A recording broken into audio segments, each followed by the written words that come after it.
Okay.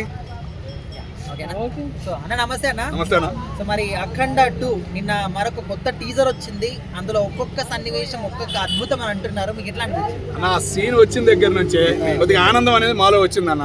అరే అమ్మ తల తిప్పడం ఏందన్న, ఆ బాడీని ఎత్తి తల తిప్పి అబ్బాబ్బాబ్బా దిష్టి తీస్తుంటే ఉందన్నా.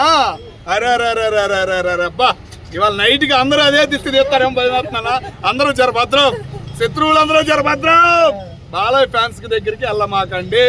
ఎలా తిప్పాడో చూశారుగా. అరే ట్రై చేస్తారు మనిషిని లేపడం ఏమో కష్టపడతాము. అరే వాళ్ళు లేపాడంటే అమ్మ అమ్మ అమ్మ అమ్మ బోయపాటి గారిని సినిమా వాయిదా పడితే బాలయ్య గారు ఎందుకు తిట్టలేదా అనుకున్నా. దీనికే అయ్యి ఉంటుంది అన్న, దీనికే అయ్యి ఉంటుంది.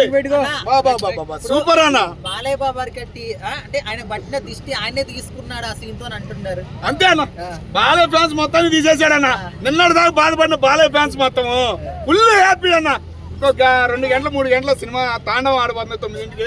మా ఫుల్ హ్యాపీ అన్న. అందరూ రేట్లు కూడా ఎక్కువ పెంచలేదన్న, 600. చాలా హ్యాపీ. 1000 రూపాయలు 2000 చేస్తారన్నారు కానీ ఏం చేయలేదు.